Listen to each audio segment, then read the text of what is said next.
The mutism. As a speech therapist, one of the most disconcerting situations is working with someone who doesn't speak at all.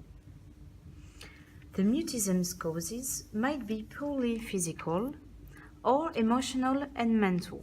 Other times, it can be the combination of the two.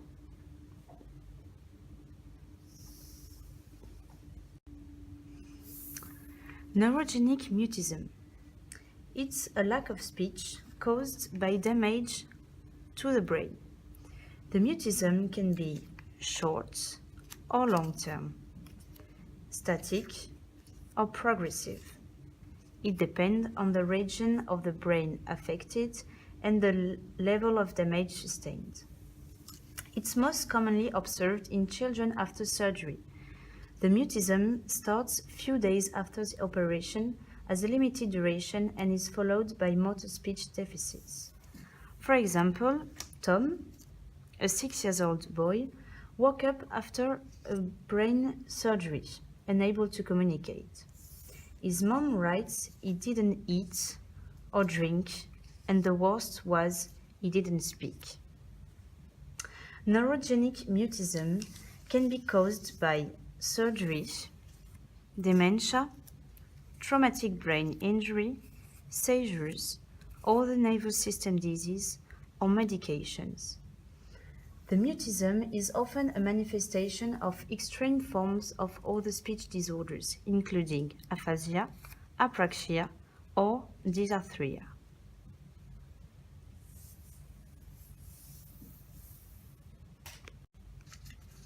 The speech-language therapist is one of multiple healthcare professionals that make up the team of therapists. The first treatment of neurogenic mutism is medication, like the dopaminergic therapy. Other treatments are possible, such as surgical intervention, physical and cognitive rehabilitation, or environment changes. The SLT needs to assess whether or not the individual speech problem fall into one of the standard categories such as extreme dysarthria or extreme aphasia. After that, he makes the treatment plan accordingly. Selective mutism. Selective mutism is a childhood anxiety disorder characterized by the inability to speak in certain social situations or to certain people, but the effects vary amongst children. Some of them are able to speak when they're feeling self-confident. This disease affects more the girls, bilinguals, and immigrated children. It can be caused by genetic predisposition, stress, a sudden life change. Selective mutism also have an impact on non-verbal communication. What's happening in a selective mutism brain when they are in a stressful situation?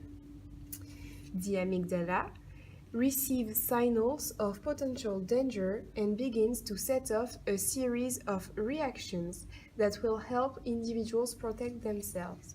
So they are stuck in their silence.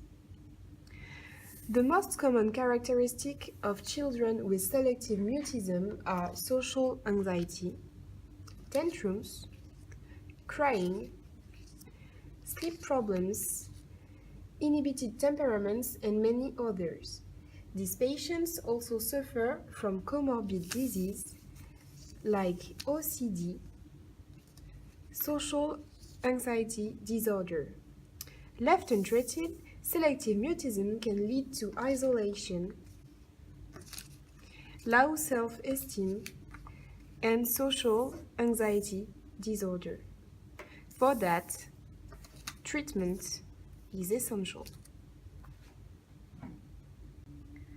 If a parent reports that a child is communicating successfully at home but not in one or more settings, the SLT may consider the diagnosis of selective mutism. Early intervention for selective mutism is key to remediation. The child must be assessed by an interdisciplinary team. First of all, professionals meet parents and teachers to help gather information about child's environment and history, speech and language development. After that, the SLT tests different aspects of communication: language comprehension and expression, non-verbal communication, oral motor functioning, articulation, and voice. Other assessments are made by members of the team: cognitive abilities, social skills, psychiatric symptoms, hearing test, and fluency.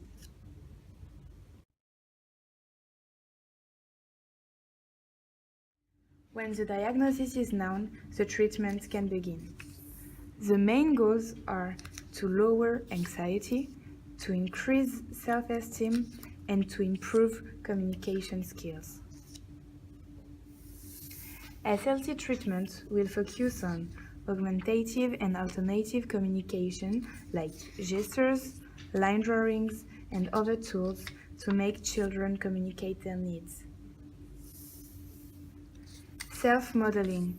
SLT records the child when he speaks in a comfortable setting and makes him watch it to increase his confidence and his ability to speak. Cognitive behavioral therapy to help him redirect his fears into positive thoughts. Stimulus fading.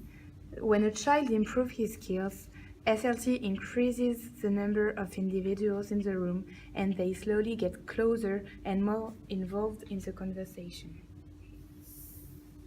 Medication is only really used when for the older children, teenagers, and adults whose anxiety has led to depression. Interdisciplinary team isn't the only patient support. Family is the main one.